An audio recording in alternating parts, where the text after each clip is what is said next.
మధ్యప్రదేశ్ లో మోరేనాలో ఉన్న కాకన్మాత temple 11th సెంచరీకి చెందినది. ఈ గుడి హిస్టరీ ఆల్మోస్ట్ 1000 years ముందుది. ఈ గుడి ఇటుకలతో ఒక దాని మీద ఇంకోటి పెట్టి కట్టినట్టుగా ఉంటుంది. దీని కన్స్ట్రక్షన్ లో శాండ్ కానీ సిమెంట్ కానీ ఎక్కడ యూజ్ చేయలేదు. ఎలా కట్టారో అనేది ఇప్పటికి ఒక పెద్ద మిస్టరీ అని చెప్పాలి. 120 feet హైట్ ఉన్న గుడి ఓన్లీ స్టోన్స్ తోనే ఉంటుంది. ఈ గుడి ప్రత్యేకత ఏంటంటే ఈ గుడిని చూస్తుంటే ఎప్పుడైనా పడిపోవచ్చు అనిపిస్తుంది. ఆ గుడి రాళ్ళు గాల్లో ఊగుతున్నట్టుగా కనిపిస్తాయి. కానీ కాకన్మాత గుడి ఎన్నో ఇయర్స్ నుండి అలానే ఉంది. అలానే ఒకసారి ఆ ప్రాంతంలో ఒక పెద్ద గాలి తుఫాను వచ్చింది.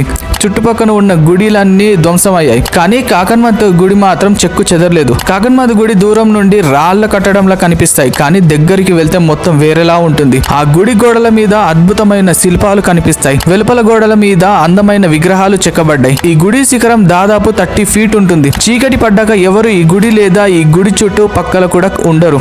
ఎందుకంటే ఈ గుడి కట్టడాల వెనక ఒక పెద్ద నమ్మలేని మిస్టరీ ఉందని అంటారు. అదే ఈ గుడిని దయాలు నిర్మించాయని. అది కూడా కేవలం ఒక రాత్రిలోనే. దాన్ని పరీక్షించడానికి చాలా మంది శాస్త్రవేత్తలు కూడా వచ్చారు. ఈ గుడి దయాలు నిర్మించాయని ఎందుకంటారంటే ఈ గుడిని కట్టడానికి ఉపయోగించిన రాళ్ళు చుట్టుపక్కన ఎక్కడ దొరకవు. చుట్టుపక్కనే కాదు అసలు మధ్యప్రదేశ్ లోనే అలాంటి రాళ్ళు దొరకవు అని అన్నారు. దానికి తోడు ఒక రాయి మీద ఇంకో రాయి సమానంగా పరిచారు. ఎంత పర్ఫెక్ట్ గా పెట్టినా ఏదో ఒక పాయింట్ లో పడిపోతుంది కదా అని ఆ గుడి వందల సంవత్సరాల నుండి కనీసం చెక్కు చెదరకుండా అలానే ఉంది. ఈ గుడిలో పూజలు జరగవు. ఈ గుడిలో ఏవో శక్తులు ఉన్నాయని అందరి నమ్మకం. శివుడి మీద ప్రేమతో దయాలు ఈ గుడిని కట్టాయని అక్కడ ఉన్న వాళ్ళు చెప్తున్నారు. కానీ ఈ గుడి పూర్తిగా కట్టలేదు. ఎందుకంటే దయాలు నైట్ గుడిని నిర్మిస్తుంటే ఒక మనిషి అది చూసి భయంతో గట్టిగా అరవడంతో అక్కడికక్కడే దయాలు మాయమైపోయాయి అని అంటూ ఉంటారు. చాలా మిస్టీరియస్ గా ఉంది కదా. నంబర్ 2 కీరడు టెంపుల్.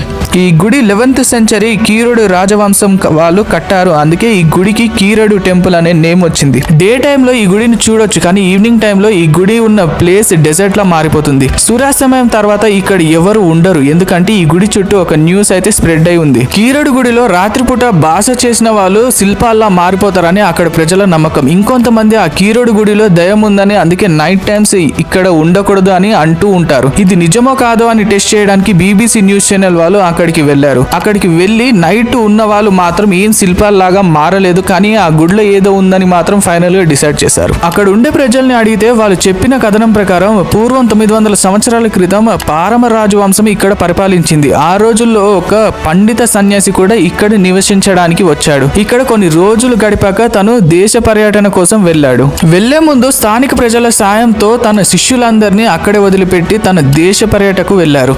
ఈ శిష్యులందరికీ అనారోగ్యం వచ్చింది. కానీ ఒక కుమారి భార్య తప్ప ఎవ్వరు వీళ్ళని పట్టించుకోలేదు. దేశ పర్యటన నుండి తిరిగి వచ్చిన సన్యాసి ఇదంతా చూసి చాలా కోపం వచ్చింది. దయలేని చోట మానవ జాతి కూడా ఉండకూడదు అని మహర్షి అన్నాడు. నగరవాసులంతా రాళ్ళలా మారిపోవాలని చెప్పించారు. తన శిష్యులకు సేవ చేసిన స్త్రీని సన్యాసి సాయంత్రం లోపు బయలుదేరమని చెప్పారు. అలానే అసలు వెనక్కి తిరిగి చూడొద్దు అని చెప్పారు. కానీ కొంత దూరం వెళ్ళాక ఆ స్త్రీ వెనక్కి తిరిగి చూసింది. దాంతో తను కూడా రాతిలా మారిపోయింది. గుడికి కొంచెం దూరంలో ఉన్న సిహని గ్రామంలో ఇప్పటికి తన విగ్రహం చూడొచ్చు. BBC వాళ్ళు శిల్పంగా మారలేదు కానీ వాళ్ళకి వింత వింత శబ్దాలు వినిపించాయని చెప్పారు. చాలా మిస్టీరియస్ గా ఉంది కదా.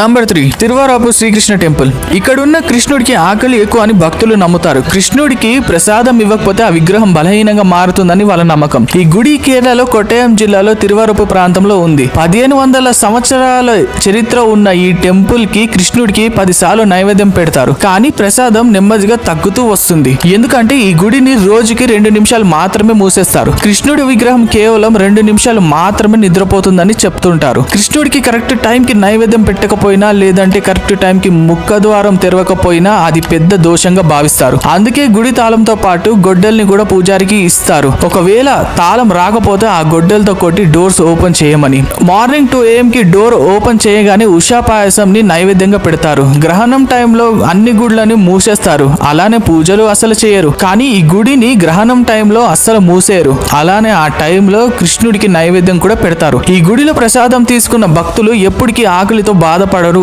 అనేది అక్కడ భక్తుల నమ్మకం. ఈ గుడికి మహాభారతానికి సంబంధం కూడా ఉందని అంటారు. పాండవులు అడవిలో ఉన్నప్పుడు కృష్ణుడు తన స్టాచ్యూని వాళ్ళకి ఇచ్చారని అందుకే వాళ్ళు రోజు పూజించుకోవచ్చని. కానీ పాండవులు వాళ్ళు వెళ్ళిపోతున్నప్పుడు ఆ ఊరి జనాలు ఆ కృష్ణుడి విగ్రహం వాళ్ళకి ఇమ్మని అడగగా వాళ్ళు అక్కడే వదిలేశారని అంటూ ఉంటారు. ఇంకా ఈ ఇండియాలో ఇలాంటి మిస్టీరియస్ గుడులు చాలానే ఉన్నాయి. అందులో మీకేమైనా తెలిస్తే ఆ గుడి నేమ్ అండ్ స్టోరీని కింద కామెంట్ చేయండి. గుడ్లు మాత్రమే మిస్టరీ కాదు, మన హిస్టరీని చూసుకుంటే ఎన్నో మిస్టీరియస్ టాపిక్ ఉంటాయి. అందుకే అంటారేమో the world is full of mysterious అని.